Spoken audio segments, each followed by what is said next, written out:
Hi guys, welcome back to my channel. Myself Supriya, and today I am back with new video of Jane Austen, that is Pride and Prejudice. And one more thing, those who have not yet subscribed, please do subscribe my channel and don't forget to hit the like icon. And you can also follow me in Instagram. My Instagram ID is Supriya_207. So go and check it out without wasting much time. And now let's get started with Pride and Prejudice of Jane Austen. Jane Austen is 17th century novelist. So she highlights the social culture of the period of 17th century. Here the girl, एक लड़की या उसकी माँ ये सोचती थी that anyhow we get a wealthy family to get married off. So इस novel में भी यही बताया जा रहा है कि किस तरह से माँ और बेटी दोनों ही एक पैसे वाला घर चाहती थी to get married. So before starting the novel, let us discuss the characters of the play. And the characters are first Mr. and Mrs. Bennet, जिसकी 5 बेटी है, Jane Bennet, Elizabeth Bennet, Mary Bennet, Kitty Bennet और Catherine Bennet, और सबसे छोटी बेटी Lydia Bennet. Now Elizabeth Bennet का नाम याद रखिएगा because she is the protagonist of the play. They live in a village called Longbourn, and just near their village there comes a new family to live, that is Charles Bingley. Charles Bingley Netherfield नाम की जगह पर आकर के रहने लगे. And he had 2 sister. One was married and other was not yet married. अब मज़े की बात क्या है दैट चार्ल्स बिंगले एक बहुत ही वेल्दी फैमिली से बिलोंग करता है. उसके पास बहुत ही पैसा है. एंड वन मोर थिंग, उसके साथ उसके एक फ्रेंड भी आते हैं जिसका नाम रहता है फिट्जविलियम Darcy. Don't forget his name because he is also the protagonist of the play. And the other some characters are Lady Catherine Collins, Mr. and Mrs. Gardiner, and George Wickham. And George Wickham is the villain of the play. So let's get started with the play. Starting में क्या होता है, नीदरफील्ड नाम की जगह पे Charles Bingley एक party organise करते हैं जिस पार्टी में बेनेट्स फैमिली भी इनवाइटेड रहते हैं. सो क्या होता है, उस पार्टी में जेन और मिस्टर बिंगले जेन और मिस्टर बिंगले एक दूसरे से मिलते हैं. उन लोगों का मुलाकात होता है and they danced with each other. But उसी टाइम बिंगले आकर के फिट्जविलियम डर्सी को ये एडवाइस देता है that why are you sitting idle, you should also dance with the second sister which is Elizabeth Bennet. तो फिट्जविलियम डर्सी थोड़ा सा घमंडी टाइप का इंसान रहता है. उसे नहीं पता किस चीज़ का इतना घमंड रहता है, या पैसा का और something else, but he was very proud type of person. तो वो क्या बोलता है कि नहीं, वो उतनी खास नहीं है, मेरे लेवल की नहीं है कि मैं उसके साथ डांस करूं. और ये बात एलिजाबेथ सुन लेती है. उसको बहुत ज़्यादा गुस्सा आता है कि अरे यार, ये अपने आप को क्या समझता है. He is telling me that I am not at all good to dance with him. तो ये सुन करके एलिजाबेथ बेनेट बहुत गुस्सा हो जाती है. अब जेन बेनेट और बिंगले, इन लोग दोनों का तो केमिस्ट्री बहुत अच्छा हो जाता है. So what happens after few days, Bingley invites Jane for dinner. मतलब बेनेट फैमिली की जो बड़ी बेटी है Jane Bennet was invited for dinner by Bingley. अब उस डिनर में जेन अकेले नहीं जाती है, वो अपनी बहन एलिजाबेथ को भी अपने साथ लेकर के जाती है. देन व्हाट हैपन्स, उस रात बहुत ही ज़्यादा बारिश हो रहा होता है तो जेन बीमार पड़ जाती है. So unfortunately they have to stay there for some period of time. वहाँ क्या होता है, जेन और बिंगले तो आपस में एक दूसरे के करीब आने लगते हैं, बट फिट्जविलियम डर्सी और एलिजाबेथ एक दूसरे से बहुत चिढ़े हुए रहते थे. उन लोग तो एक दूसरे को एक आँख नहीं बहाते, बहुत गुस्से में रहते थे, हमेशा झगड़ा और आर्ग्यूमेंट्स. तो कुछ दिन बाद उन लोग फिर से वापस आ जाते हैं. कहाँ, बेनेट फैमिली के पास वापस आ जाते हैं. कुछ दिन बाद क्या होता है, कॉलिन्स, जो हम नाम in the character I have discussed, Collin came to marry any of the 5 daughters. मतलब कॉलिन को क्या था, उसे शादी करना था। Anyhow he had to get marry. क्यों? क्योंकि लेडी कैथरीन के अंडर में वो रहता था और लेडी कैथरीन उसको ये एडवाइस दी थी कि तुम कहीं से भी शादी करके आओ, बट शादी करके आओ। और कॉलिन्स एक तरफ से बेनेट फैमिली का वारिश है, because it is said that the property should be inherited by a son, not by the daughters. और हम पहले ही मैंने डिस्कस कर दिया है कि बेनेट फैमिली की 5 बेटी है, एक भी सन नहीं है।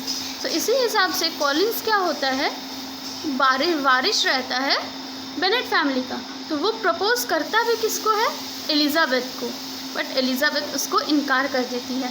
अब देखो क्या है, एलिज़ाबेथ ना फिट्ज़विलियम डर्सी को पसंद करती है, ना कॉलिन्स को पसंद करती है।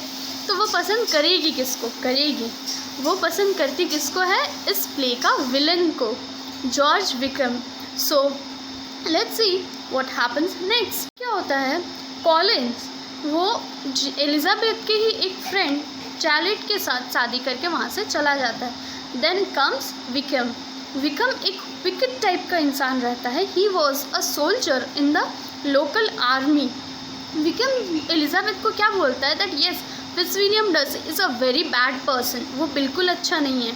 One more thing he reveals that कि विक्रम का जॉब फिट्ज़विलियम डर्सी के वजह से ही गया है। वो पहले जहाँ जॉब करता था उसको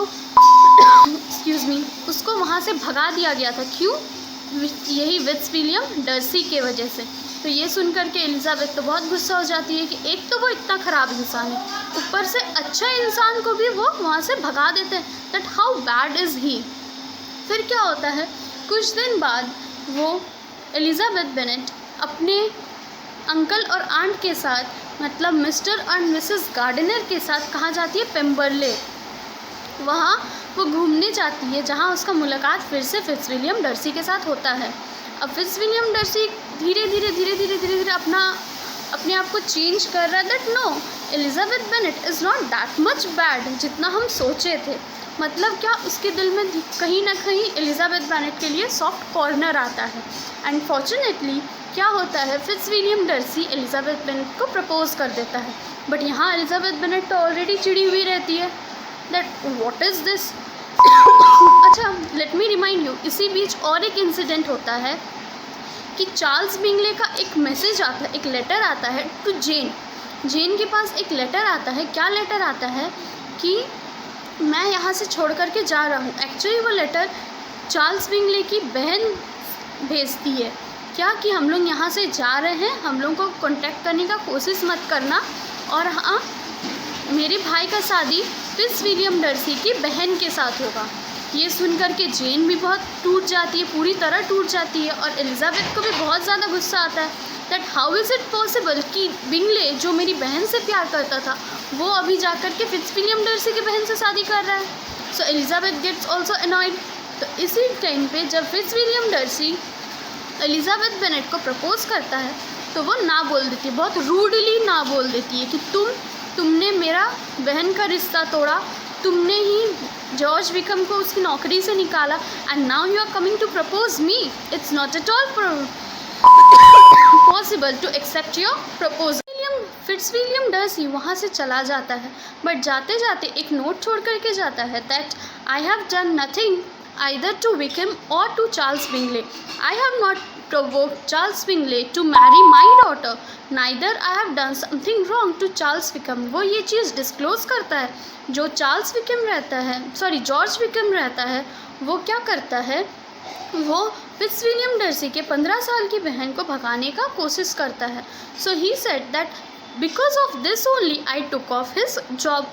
अब क्या होता है, एलिज़ाबेथ बहुत परेशान हो जाती है दैट व्हाट इज़ दिस, मुझे भरोसा करना चाहिए था फिट्ज़विलियम डर्सी पर मैंने किस पे भरोसा किया, जॉर्ज विकम पे, जो खुद ही एक इतना बदमाश इंसान है। तो वो ये सोच करके बहुत डिप्रेस्ड होते रहती है। तब तक एक न्यूज़ आता है that Lydia Bennet was no more in her house, और वो किसी के साथ भाग गई है। किसके साथ भागी है, लास्ट में ये पता चलता है दैट वो जॉर्ज विकम के साथ ही भाग चुकी होती है। सो अब क्या होता है, एलिज़ाबेथ फ़ौरन ही पेम्बरले से वापस लॉन्ग बोन आ जाती है to console her family, because Jane Bennet तो ऑलरेडी टूटी हुई रहती है। क्यों? क्योंकि उसका जो वुड बी हस्बैंड था और the person who was loved by her has no more in contact with her, and one more thing क्या होता है, लीडिया बेनेट भी वहाँ से भाग चुकी होती है। So to console her family anyhow Elizabeth had to come back to Longbourn. तो यहाँ आकर के उन लोगों को एक मैसेज आता है that no Lydia Bennet and George Wickham had been traced, and उन लोग कहाँ हैं, मिस्टर एंड मिसेस गार्डिनर के घर पर है। बट जॉर्ज विकम ये शर्त लगाते हैं दैट वो तभी रहेगा लीडिया बेनेट के साथ जब तक ना उसे कुछ पैसे मिलते हैं as a dowry. So mister and missus Bennet was not that much wealthy to pay the dowry, but कुछ दिन बाद और एक न्यूज़ आते हैं that no somebody has paid the dowry and now George Wickham and Lydia are living together. कुछ दिन बाद लीडिया जब घर आती है तब वो ये चीज़ डिस्क्लोज करती है दैट वो पैसा कौन दिया है ना, फिट्जविलियम डर्सी वो डाउरी पे किया है so that Lydia Bennet lives with George Wickham. अब क्या होता है, धीरे धीरे एलिजाबेथ को भी डर्सी के ऊपर सॉफ्ट कॉर्नर आ जाता है and Elizabeth started loving Fitzwilliam Darcy. अब एट फाइनली वो comes to the end that Elizabeth Bennet and Darcy falls in love with each other and they get married. Later on, Jane Bennet and Charles Bingley also get married because Charles Bingley London से वापस आ चुका रहता है। So this was the happy ending of Pride and Prejudice. यहाँ pride character किसके ऊपर suit करता है, of Fitzwilliam Darcy because he was very proud and moody person, and prejudice suits for Elizabeth Bennet because जहाँ उसे George Vikram को गलत साबित करना रहता था बट वो हमेशा फिट्जविलियम डर्सी को गलत साबित करने पे तुली हुई रहती है। So this was the two characters of Pride and Prejudice. The whole story or the whole novel revolves around these two main protagonists.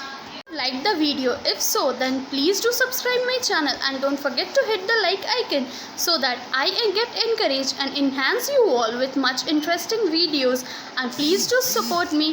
Thank you.